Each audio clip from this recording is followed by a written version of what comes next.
പരിശുദ്ധ അമ്മയുടെ സാക്ഷിയാക്കി മാറ്റി ഈ കൃപാസനം ദേവാലയത്തിൽ എത്തിച്ച യേശുവിനും പരിശുദ്ധ അമ്മയ്ക്കും ഒരുപാട് നന്ദി അർപ്പിക്കുന്നു.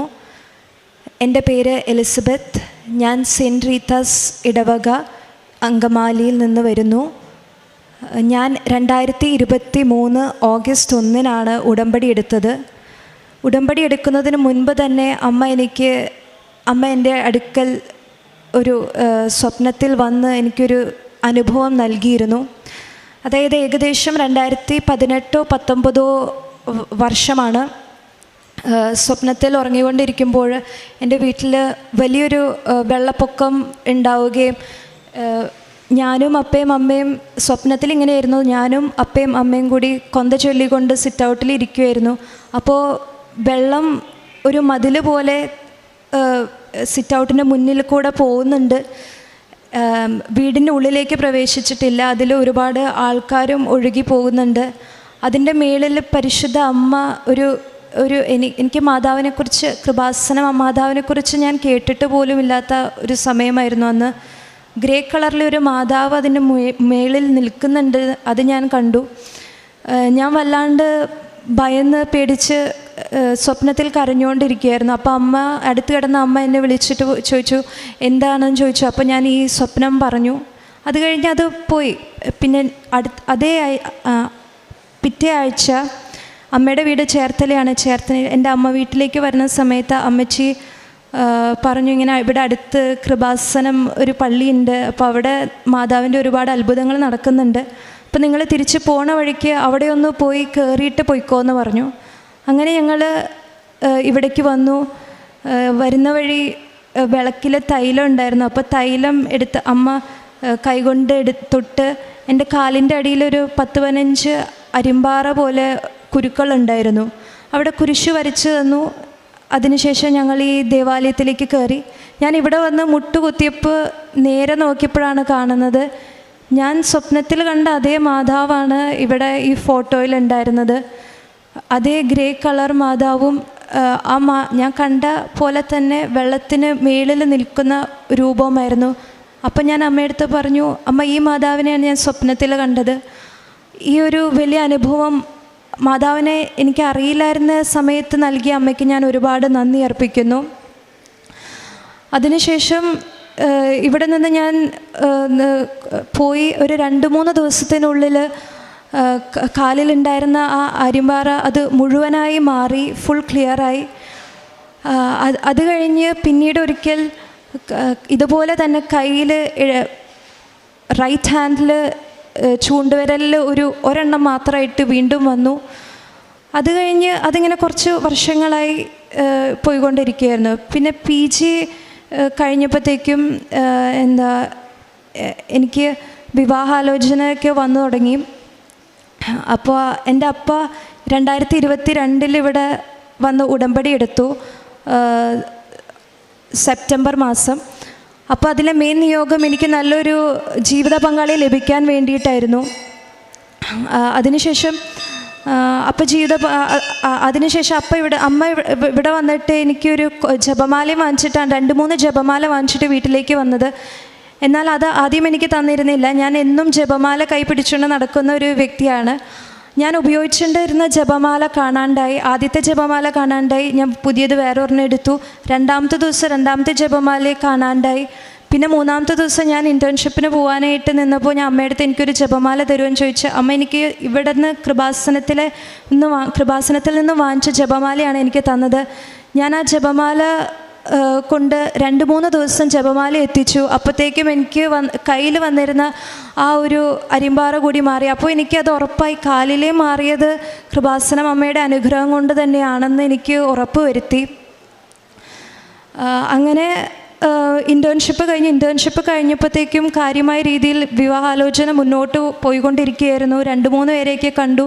പക്ഷേ എനിക്കും എൻ്റെ കുടുംബത്തിലുള്ള അംഗങ്ങൾക്കൊന്നും ശരിയായൊരു തീരുമാനമെടുക്കാൻ സാധിക്കുന്നില്ല. ഏതാണ് ഫോർവേഡ് ചെയ്യേണ്ടതെന്ന് ഞങ്ങൾക്ക് അറിയുന്നുണ്ടായിരുന്നില്ല. അങ്ങനെ വലിയൊരു പ്രതിസന്ധി ഘട്ടത്തിൽ പല പ്രശ്നങ്ങളും ഉണ്ടായിരുന്നു കുടുംബത്തിൽ. അപ്പോൾ എൻ്റെ ചേച്ചിക്ക് 3 പ്രാവശ്യം പരിശുദ്ധ അമ്മയുടെ സുഗന്ധ അഭിഷേകം ലഭിക്കുകയുണ്ടായി. പിന്നെ ചേച്ചിയുടെ ഹസ്ബൻഡിന് ഒരു പ്രാവശ്യം സുഗന്ധ അഭിഷേകം ലഭിച്ചു. ഇതൊക്കെ മാതാവ് ഞങ്ങളെ കൂട്ടിക്കൊണ്ടു പോകുക എന്നുള്ളൊരു ഉറപ്പാണ് ഞങ്ങൾക്ക് നൽകിയിരുന്നത്. അത് കഴിഞ്ഞ് അപ്പം ഇവിടെ വന്ന് സിസ്റ്ററിനെ കണ്ടു പറഞ്ഞു, ഇങ്ങനെ ഏതാണ് മുന്നോട്ട് പോകേണ്ടതെന്ന് ഞങ്ങൾക്ക് അറിയണില്ല. അങ്ങനെ പറഞ്ഞ് സംസാരിക്കുന്നതിനിടയിൽ സിസ്റ്റർ പറഞ്ഞു, മോളോട് വന്ന് ഇവിടെ ഉടമ്പടി എടുക്കാൻ പറഞ്ഞു. അങ്ങനെ ഞാനിവിടെ വന്ന് 2023 ഓഗസ്റ്റ് 1 ഞാൻ ഉടമ്പടി എടുത്തു. ഉടമ്പടി എടുത്ത് 1.5 ആഴ്ചയ്ക്കുള്ളിൽ ഞാനൊരു സ്വപ്നം കണ്ടു. ജോസഫ് അച്ഛൻ സ്വപ്നത്തിൽ വന്ന് എൻ്റെ മുന്നിൽ ഇരിക്കുന്നുണ്ട്. അപ്പോൾ ഞാൻ നേർച്ച വസ്തുവായിട്ട് തേൻ മാത്രമാണ് ഉപയോഗിച്ചുകൊണ്ടിരുന്നത്. അപ്പോൾ അച്ഛൻ പറഞ്ഞു, തേൻ മാത്രമല്ല ഉപ്പും ഉപയോഗിക്കണം എന്ന് പറഞ്ഞ് ഞാൻ തേനും ഉപ്പും ഉപയോഗിച്ചു തുടങ്ങി. ഉപ്പും ഉപയോഗിക്കണം, നിൻ്റെ ആഗ്രഹം നടക്കുമെന്ന് അച്ഛൻ സ്വപ്നത്തിൽ വന്ന് പറഞ്ഞിട്ട് പോയി. പിറ്റേ ദിവസം തൊട്ട് ഞാൻ തേനും ഉപ്പും ഉപയോഗിച്ചു തുടങ്ങി. പരിശുദ്ധ അമ്മയുടെ തൈലം അപ്പം ഉടമ്പടി എടുത്ത കാലം തൊട്ട് ഞങ്ങളെന്നും നെറ്റിയിൽ കുരിശ് വരയ്ക്കുകയും 2 കൈകളിലും തൈലം വെച്ച് കുരിശ് വരച്ചിട്ടാണ് രാവിലെയും രാത്രിയും ഞങ്ങൾ പോയിക്കൊണ്ടിരുന്നത്. അങ്ങനെ ഉടമ്പടിയുടെ കാര്യങ്ങളെല്ലാം കൃത്യമായി നിറവേറ്റി പോയിക്കൊണ്ടിരിക്കുകയായിരുന്നു. അത് ഉടമ്പടി എടുത്ത് ഇങ്ങനൊരു സ്വപ്നം കണ്ട ശേഷം പിന്നെ എനിക്ക് വന്നൊരാലോചന, എൻ്റെ വീട്ടിലുള്ളവർക്കും കുടുംബാംഗങ്ങൾക്കും എല്ലാവർക്കും വളരെ താല്പര്യപ്പെട്ടതായിരുന്നു. പക്ഷേ എനിക്കത് അങ്ങോട്ട് ആക്സെപ്റ്റ് ചെയ്യാൻ പറ്റുന്നുണ്ടായിരുന്നില്ല. കാരണം എൻ്റെ കൂടെ 2 വർഷം എൻ്റെ സ്കൂളിൽ പഠിച്ചിരുന്ന ഒരു കുട്ടിയായിരുന്നു. അപ്പോൾ എന്തായാലും മറ്റുള്ളവർ പല രീതിയിൽ സംസാരിക്കാൻ ഇടയാവാമെന്ന് എനിക്ക് തോന്നി. അപ്പോൾ എനിക്ക് ഭയങ്കര വിഷമമായി. ഞാൻ എന്ത് ചെയ്യും, എന്താണ് തീരുമാനം എടുക്കേണ്ടതെന്ന് എനിക്കറിയണില്ല. പെട്ടെന്ന് തന്നെ 2-3 ദിവസത്തിൽ അവർ പെണ്ണ് കാണാൻ വരാനായിട്ടിരുന്നു. അപ്പോൾ ഞാൻ പ്രാർത്ഥിച്ചു, പരിശുദ്ധാമ്മ ഇത് തന്നെയാണ് നീ എനിക്ക് നിയോഗിച്ചിരിക്കുന്നെങ്കിൽ എനിക്ക് എന്തായാലും 1 ആഴ്ച കൂടി സമയം തരണം എനിക്ക് ഒരുങ്ങാനായിട്ട്.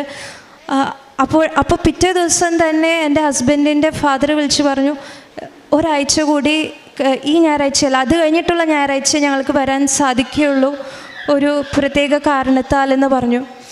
അപ്പോഴെനിക്ക് ചിലപ്പോൾ ഒരു പക്ഷേ ഇതായിരിക്കാമെന്ന് തോന്നി. എന്നാലും എനിക്ക് സപ്പോർട്ട് ചെയ്ത് സംസാരിക്കുന്ന ആരും ആ സമയത്ത് എൻ്റെ വീട്ടിലുണ്ടായിരുന്നില്ല. അപ്പോൾ ഞാൻ വളരെ കരഞ്ഞ് സങ്കടപ്പെട്ട് ഞാൻ എൻ്റെ റൂമിൽ കൊന്ത ചൊല്ലി പ്രാർത്ഥിച്ചുകൊണ്ടിരിക്കുകയാണ്. ഞാൻ എല്ലാ ദിവസവും മുഴുവൻ ജപമാല എത്തിക്കും, മറ്റ് പേഴ്സണൽ പ്രെയറും എത്തിക്കും. എല്ലാ ദിവസവും കുർബാനയ്ക്ക് പോകുന്ന വ്യക്തിയാണ്. ഒരു മുടക്കവും വരാണ്ട് എല്ലാം കൃത്യമായി ചെയ്തുകൊണ്ടിരിക്കുന്നത്. എന്നിട്ട് എനിക്ക് ഉൾക്കൊള്ളാൻ പറ്റാത്ത കാര്യം വന്നപ്പോൾ ഞാൻ കരഞ്ഞ് പ്രാർത്ഥിച്ചുകൊണ്ടിരിക്കുന്ന സമയത്ത് പരിശുദ്ധ അമ്മ, ആദ്യം ഞാൻ എൻ്റെ കട്ടിലയിൽ കിടന്നാണ് ഞാൻ കൊന്ത എത്തിച്ചുകൊണ്ടിരുന്നത്. പെട്ടെന്ന് ഞാൻ നോക്കിയപ്പോൾ കർട്ടൻ തുറന്നെടുക്കേണ്ട ഒരു നെറ്റിൻ്റെ കർട്ടനാണ് ഇട്ടേക്കുന്നത്. അതിൽ ഒരു 2 കണ്ണുകൾ പോലെ തെളിഞ്ഞു വന്നു. അപ്പം ഞാൻ എന്താണോ പെട്ടെന്ന് തന്നെ നോക്കുന്ന പോലെ തോന്നി. ഞാൻ വേഗം കണ്ണടച്ച് പിന്നെയും കടന്നു. പിന്നെയും തുറന്നു കഴിഞ്ഞപ്പോൾ കണ്ണും മൂക്കും ചുണ്ടും ഒക്കെ തെളിഞ്ഞു വന്നു തുടങ്ങി, നിഴൽ പോലെ. അതിനുശേഷം മാതാവിൻ്റെ ഫുൾ ഫേസ്, ഷോള്, കൃപാസന മാതാവിൻ്റെ ഷോള് ഒരു ഹാഫ് വരെ ഫുൾ ആ കർട്ടനിൽ തെളിഞ്ഞു വന്നു. അപ്പോൾ എനിക്ക് മനസ്സിലായി ഇത് ശരിക്കും കൃപാസന മാതാവ് തന്നെയാണ്. മാതാവിൻ്റെ ചുണ്ടുകൾ അനക്കിക്കൊണ്ടിരിക്കുന്നുണ്ടായിരുന്നു. അപ്പോൾ എനിക്ക് പിന്നെ ഞാൻ കണ്ണടച്ച് കടന്ന് കൊന്ത ചൊല്ലി ഇടയ്ക്ക് ഞാൻ കണ്ണോർന്ന് നോക്കും. എനിക്ക് ഇടയ്ക്ക് പേടിയാവും. പിന്നെ ഞാൻ ഇടയ്ക്ക് പിന്നെയും കണ്ണോർന്ന് നോക്കും.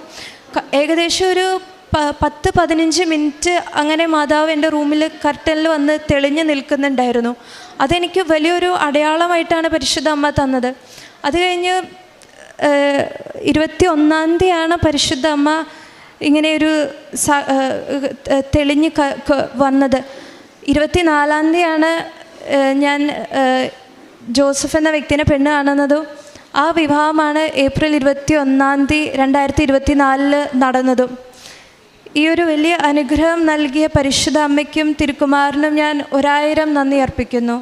കാരുണ്യ പ്രവൃത്തികളായിട്ട് ഞാൻ പൊതിച്ചോറ് കൊടുക്കാറുണ്ടായിരുന്നു മാസാദ്യ വെള്ളിയാഴ്ചകളിൽ. പിന്നെ ചാരിറ്റബിൾ ട്രസ്റ്റിലേക്ക് പൈസ കൊടുത്തിട്ടുണ്ട്.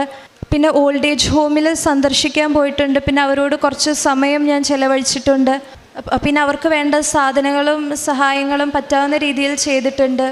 പിന്നെ പ്രേക്ഷിത പ്രവർത്തനമായിട്ട് ഞാൻ ഇവിടുത്തെ പത്രം ഇവിടുന്ന് അങ്കമാലിക്ക് പോകുന്ന വഴി ഓരോ സ്ഥലങ്ങളിലും നിർത്തി ഫുൾ കൊടുത്ത് പത്രത്തിൽ കുരിശ് വരച്ച് വിശ്വാസ പ്രമാണം ചൊല്ലി ഓരോ വ്യക്തികൾക്കും ഇത് എത്തിക്കേണ്ടോടത്തേക്ക് എത്തിക്കാൻ സഹായിക്കണേ മാതാവേ എന്ന് പ്രാർത്ഥിച്ചിട്ടാണ് ഞാൻ ഓരോ വ്യക്തികൾക്കും കൊടുത്തുകൊണ്ടിരുന്നത്. ഇതൊക്കെയാണ് ഞാൻ ചെയ്തുകൊണ്ടിരുന്ന കാര്യങ്ങൾ. സ്നേഹം നിറഞ്ഞവരെ, നമ്മളുടെ മുൻപിൽ എലിസബത്ത് നെൽസൺ എന്ന സഹോദരിയാണ് തൻ്റെ ഉടമ്പടി ജീവിത സാക്ഷ്യം പങ്കുവച്ചത്. ഈ അൾത്താരയിൽ പറയുന്ന ഓരോ സാക്ഷ്യങ്ങളിലും നമ്മൾ കേൾക്കുന്നതാണ് ഓരോ വ്യക്തികളും ഉടമ്പടി ജീവിതത്തിൽ പരിശുദ്ധ അമ്മയുടെ സാന്നിധ്യവും പരിശുദ്ധ അമ്മ തങ്ങളോട് സംവദിക്കുന്നതായിട്ട് കാണുകയും അനുഭവിക്കുകയും ചെയ്യുന്നു എന്നുള്ളത് ഓരോ ജീവിത സാക്ഷ്യങ്ങളിലും നമ്മൾ കേൾക്കുന്നതാണ്. എലിസബത്ത് എന്ന സഹോദരിയും നമ്മളോട് പറയുകയായിരുന്നു, തൻ്റെ ജീവിതത്തിൽ ഒരു പ്രധാനമായിട്ടുള്ള തിരഞ്ഞെടുപ്പ് ഉണ്ടാകേണ്ട സമയമായപ്പോൾ പരിശുദ്ധ അമ്മയുടെ മധ്യസ്ഥത്തിൽ ഈ സഹോദരി പ്രാർത്ഥിക്കുന്നു. പരിശുദ്ധ അമ്മയിൽ നിന്ന് തനിക്ക് പ്രകടമായിട്ടുള്ള ഒരു സൈൻ കാണിച്ചു തരണമെന്ന് പറയുകയും അങ്ങനെ പരിശുദ്ധ അമ്മ തന്നെ ജീവിതത്തിൽ ഇടപെട്ടുകൊണ്ട് പ്രവർത്തിക്കുന്നതായിട്ട് കാണുകയും ചെയ്യുന്നു. ഈ സഹോദരി തൻ്റെ സാക്ഷ്യം ആരംഭിച്ചപ്പോൾ നമ്മളോട് പറഞ്ഞു, താൻ പരിശുദ്ധ അമ്മയുടെ ആലയത്തെക്കുറിച്ച് അറിയുന്നതിന് മുമ്പ്, കൃപാസനം അമ്മയെക്കുറിച്ച് അറിയുന്നതിന് മുൻപ് തന്നെ തനിക്ക് പരിശുദ്ധ അമ്മയെ സ്വപ്നത്തിൽ കാണുവാനായിട്ടുള്ള അവസരം ലഭിച്ചു. അതുപോലെ തന്നെ ഉടമ്പടി എടുക്കുന്നതിന് മുൻപ് തന്നെ ഈ ആലയത്തിലേക്ക് കടന്നുവന്ന് പ്രാർത്ഥിച്ച് തൻ്റെ ത്വക്കിലുണ്ടായിരുന്ന ചില കാര്യങ്ങൾ മാറിപ്പോയി, തനിക്ക് ത്വക്കുപരമായിട്ടുണ്ടായിരുന്ന ചില കാര്യങ്ങൾ മാറിപ്പോയി എന്ന് ഈ സഹോദരൻ നമ്മളോട് സാക്ഷ്യപ്പെടുത്തി. പരിശുദ്ധ അമ്മ ഒരു വ്യക്തിയെ അറിഞ്ഞ് സ്നേഹിച്ച് അവളെ സ്വന്തമാക്കുവാനായിട്ട് അല്ലെങ്കിൽ അവനെ സ്വന്തമാക്കുവാനായിട്ട് തീരുമാനിക്കുമ്പോൾ പരിശുദ്ധ അമ്മ തന്നെ അവരെ ഈ ആലയത്തിലേക്ക് കൂട്ടിക്കൊണ്ടു വരുന്നതായിട്ടും ഉടമ്പടി പ്രാർത്ഥനയിൽ പങ്കുചേർക്കുന്നതായിട്ടും ഉടമ്പടി ജീവിതം നയിക്കുവാനായിട്ട് ആഹ്വാനം ചെയ്യുന്നതായിട്ടും നമ്മൾ ഉടമ്പടി സാക്ഷ്യങ്ങളിൽ കേൾക്കുന്നതാണ്. അതുപോലെ തന്നെയാണ് ഈ സഹോദരി നമ്മളോട് പറയുന്നത്, പരിശുദ്ധ അമ്മയോട് സ്നേഹത്തിലും ഭക്തിയിലും വളരുവാനായിട്ട് ആഗ്രഹിക്കുമ്പോൾ പരിശുദ്ധ അമ്മ തന്നെ ജീവിതത്തിൽ ഇടപെട്ടുകൊണ്ട് ഒരുക്കിയെടുക്കുന്നതായിട്ട് നമ്മൾ കാണുന്നുണ്ട്. പ്രേക്ഷിത പ്രവർത്തനങ്ങളും കാരുണ്യ പ്രവൃത്തികളും ഒക്കെ ജീവിതത്തിൽ ചെയ്തുകൊണ്ട് പരിശുദ്ധ അമ്മയുടെ സാന്നിധ്യവും പരിശുദ്ധ അമ്മയുടെ മധ്യസ്ഥവും ആഗ്രഹിച്ച് പ്രാർത്ഥിക്കുമ്പോൾ പരിശുദ്ധ അമ്മ കൂടെ നടക്കുന്ന അനുഭവത്തിലേക്ക് ഈ സഹോദരിക്ക് വളർന്നു വരുവാനായിട്ട് സാധിക്കുന്നു. പ്രിയമുള്ളവരെ, ഉടമ്പടി എടുക്കുന്ന ഏതൊരു വ്യക്തിക്കും ഈ വലിയ അനുഭവമാണ് സ്വന്തമാകുന്നത് എന്നുള്ള ബോധ്യത്തിൽ നമ്മളുടെ പ്രാർത്ഥനകളെ നവീകരിക്കുവാനായിട്ട്, നമ്മളെ തന്നെ കൂടുതൽ വിശുദ്ധീകരിക്കുവാനായിട്ട് നമുക്ക് ശ്രമിക്കാം. അതുവഴിയായിട്ട് നമ്മുടെ ഉടമ്പടി ജീവിതം കൂടുതൽ മനോഹരമായിട്ട്, കൂടുതൽ ഫലമണിയുന്ന ജീവിതമായിട്ട് മാറ്റിയെടുക്കുവാനായിട്ട് പരിശ്രമിക്കാം. കർത്താവായ ദൈവം നമ്മളെ ഓരോരുത്തരെയും അനുഗ്രഹിക്കട്ടെ. ഈ സഹോദരിയോടും കുടുംബത്തോടും ചേർന്നുകൊണ്ട് ദൈവത്തിരുനാമത്തെ മഹത്വപ്പെടുത്തി പരിശുദ്ധ അമ്മയ്ക്കും തിരുക്കുമാരനും നന്ദി പറഞ്ഞ് ഇരുകരങ്ങളും അടിച്ച് നമുക്ക് ദൈവനാമത്തെ മഹത്വപ്പെടുത്താം. അത്യപൂർവ ദൈവാനുഭവങ്ങൾ ഇനി നിങ്ങൾക്കും സ്വന്തം. ഈ യൂട്യൂബ് ചാനൽ ഇതുവരെ സബ്സ്ക്രൈബ് ചെയ്തിട്ടില്ലെങ്കിൽ ഇപ്പോൾ തന്നെ സബ്സ്ക്രൈബ് ചെയ്യുക. ഈ വീഡിയോ ഇപ്പോൾ തന്നെ നിങ്ങളുടെ സുഹൃത്തുക്കൾക്ക് ഷെയർ ചെയ്തുകൊണ്ട് കർത്താവിൻ്റെ പ്രേക്ഷിതരാകുക.